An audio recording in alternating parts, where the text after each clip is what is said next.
Oke Kang, kita lanjut lagi nih ngobrol-ngobrolnya. Ini kan kasus COVID-19 Jawa Barat sudah menurun nih. Gimana nih Jawa Barat perekonomiannya sudah siap gak sih gaspol lagi? Ya, karena kita tahu COVID ini kan mendampaki dua sektor kan, utamanya kesehatan, dua ekonomi.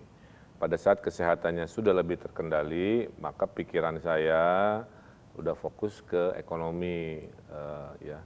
Nah, ekonomi ini satu menormalisasi yang tertahan, yang terbatas kan oleh pembatasan dan lain sebagainya.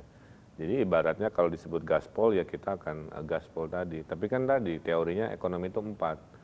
Kita ngegas di investasi, ngegas di ekspor, ngegas di ekonomi real ya, daya beli masyarakat, juga ngegas di belanja pemerintah. Nah mudah-mudahan dua pertama kita udah juara kan, juara satu alhamdulillah. Ekspor setengahnya udah hampir 80 triliun satu semester.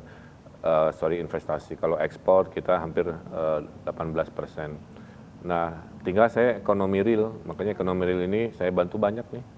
Selain anggaran, kebijakan, saya tuh bantu UMKM tuh ada kebijakan, bantu marketing karena follower saya jutaan, alhamdulillah kan saya manfaatkan. Tiap hari itu saya posting di IG story 2 produk. Apa tuh Kang? Apa aja, selama dia UMKM kan. Jadi kayak memfasilitasi teman-teman UMKM ya? Ya modal jempol lah kasihan. Yang ketiganya, karena saya arsitek punya daya imajinasi, saya bantu kolaborasi juga. Ada lukisan jadi baju, ada ngedesain jam tangan, ngedesain sepatu, jeans, macam-macam. Nah harapannya 2022 kita bangkit kan, apalagi ekonomi kan udah positif nih. Jadi saya optimis lah. Makanya kalau kita lihat di jalanan, ya Mbak Sasha lihat di jalanan kan udah rame. Iya kayaknya udah normal ya Pak sebelum pandemi lagi yang nih. penting jaga prokes aja. Oke. Kita tuh lakukan survei, ada yang nanya Pak ada yang buka masker? Iya, tapi kita tiap hari tuh survei si aparat itu, TNI, Polri, Satpol PP, ada aplikasinya. Ketaatan pakai masker tuh 90-an%, jadi sebenarnya masih tinggi lah ya. Nah mudah-mudahan yang penting mah itu, adaptasinya adalah ekonomi gaspol, tapi jaga prokes, udah itu aja. Nanti mau konser lagi, maaf ya, mau bikin apa, event, udah mulai lebih banyak bolehnya, tapi tetap prokes. Jarak diatur, pakai masker. Oke. Nah tadi kan Kang Emil sempat bilang nih kalau misalkan Jawa Barat salah satu juaranya investasi nih di Indonesia. Nah ngomong-ngomong soal investasi, baru-baru ini kan diteken ya Kang Perpres nomor 87 tahun 2021 terkait percepatan perkembangan kawasan Rebana dan juga Jawa Barat bagian selatan. Nah ini sebetulnya apa sih peran Pemda Provinsi Jawa Barat dalam mendukung ditekennya Perpres ini? Ya kan pemerintah provinsi itu dalam undang-undangnya adalah perwakilan pemerintah pusat. Karena Jawa Barat provinsi terpenting, seperlimanya Indonesia kan dinamikanya ada di Jawa Barat. Nah Jawa Barat itu melihat ada 2 area yang pemerintah pusat harus paham. Satu ada harta karun namanya Jabar Utara, maka kita sebut Rebana. Karena industri ngumpul di situ, tapi belum terorganisir dengan baik. Maka lahirlah kawasan Rebana itu kan, singkatan Cirebon, Patimban, Kertajati. Ada 13 kota baru berbasis industri, tapi spesialis. Ada spesialis maritim di Patimban, spesialis petrokemikal, ibarat dokter lah, itu kumpulan dokter-dokter spesialis. Jadi ada fokus-fokus sendiri ya Kang ya? Eros City nanti di Kertajati. Nah itu yang futuristik, yang luar biasa. Kenapa? Kalau Rebana ini berhasil, Mbak Sasha, dia akan membawa hampir 5 juta lapangan pekerjaan. Nambahi 1-2% pertumbuhan ke nasional. Tapi di sisi lain Jawa Barat Selatan itu masih tertinggal. Kan saya pemimpin harus adil ya. Jangan ini terlalu maju, ini terbelakang. Makanya si Perpres 87 itu membagi 2. Ada dukungan untuk lompatan di Rebana, ada dukungan untuk kesetaraan, biar nggak keteteran kan, di Jabar Selatan. Tapi Jabar Selatan itu kan lahannya curam Mbak, jadi industri nggak cocok. Maka diputuskan secara teori dan keputusan politik bahwa Jabar Selatan itu yang berbukit indah itu kan, itu hanya pariwisata, pertanian, dan maritim. Nah di total Perpres itu kan mengandung program. Ya, nah programnya ada hampir 200-an, totalnya hampir 400 triliun. Oke, 400 triliun untuk kedua kawasan Untuk ini ya Kang? kedua ya, ibaratnya dibagi dua lah. Oke, nah tapi bisa dikatakan kalau Perpres ini sebetulnya juga bertujuan untuk pemerataan investasi ya berarti Kang? Iya, karena tadi tugas saya kan mengadilkan sila kelima keadilan sosial bagi seluruh rakyat Indonesia. Jadi kalau hanya daerah Bandung rame, Bodebek rame gitu kan, selatannya sepi, orangnya masih IPM rendah, kan nggak adil juga gitu. Nah, makanya Pemprov 2 tahun ini ngelobi Mbak. Jadi yang paling susah itu karena rezeki kan harus dijemput ya. Jadi saya lobby Pak Presiden, saya lobby Pak Menteri-menterinya, saya lobby DPR semua untuk meyakinkan. Hasil lobby itu kira-kira gitulah ya. Lahirlah si Perpres dan hasil lobby itu menghasilkan komitmen 400 triliun. Oke, jadi ternyata hasil lobbynya berbuah manis ya Pak, 400 triliun. Nah dari 400 triliun ini untuk kawasan Rebana sendiri berapa nih kira-kira anggaran dikucurkan atau dianggarkan? Jadi 400 itu kurang lebih lah ya, dibagi dua, selatan 157, Oke.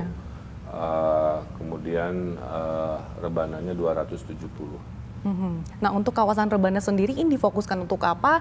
Terus kalau di Jawa Barat betul. bagian selatan ini fokusnya Kalau di apa? Rebana itu lebih pada konektivitas, komitmen bangun jalan tol, komitmen bangun jalur kereta api kan, komitmen program air, jaringan gas. Nanti kalau si investor datang membangun 13 kota itu kan, kami nggak mau jadi kumpulan titik-titik pabrik doang kan, kami ingin membangun kota. Jadi ada kota baru kali 13 yang ada alun-alunnya, ada Sudirman Tamrinnya, ada Ancolnya. Jadi kehidupannya itu lengkap gitu. Kalau selama ini kan kota industri itu ibaratnya hanya kapling pabrik kan. Kita nggak betah kan. Nah saya nggak mau sebagai gubernur yang arsitek, saya ingin menghadirkan peradaban yang live, work, and play-nya itu nyaman. Nah kemudian kalau di Jabar Selatan investasinya itu tadi banyak ke infrastruktur pertanian, perbaikan destinasi-destinasi pariwisata, dan juga pengembangan ekonomi udang, lobster, perikanan, kan, pelabuhan, dan lain-lain. Insya Allah maju luar biasa lah. Oke, nah sejauh ini investor kakap apa aja sih Kang yang udah masuk nih untuk berinvestasi di kawasan Rebana dan juga di Jawa Barat bagian selatan?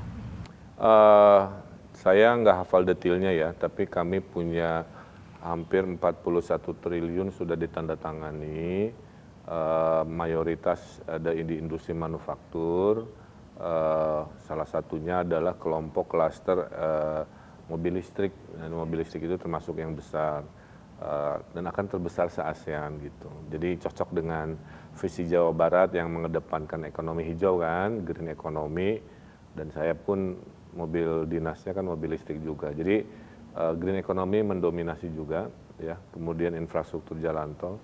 Kembali lagi kalau di Jabar Selatan investasi lebih banyak ke pertanian dan perikanan.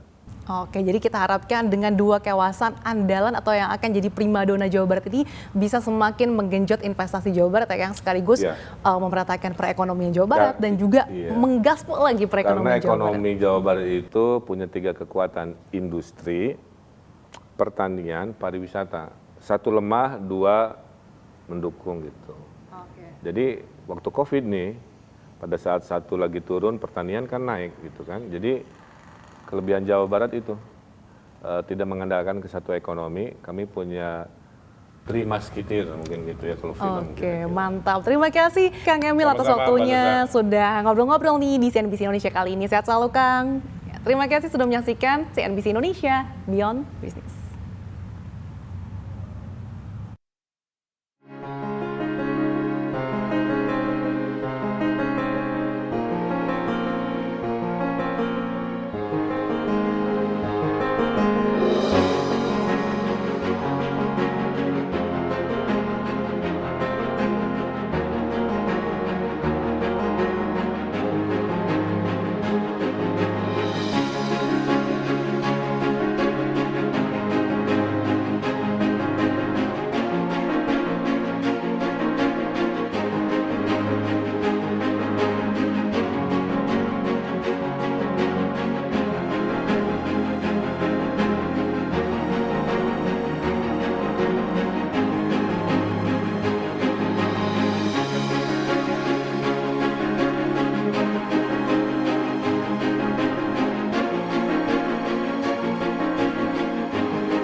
informasi lebih lengkap dan berita terkait, klik link di deskripsi.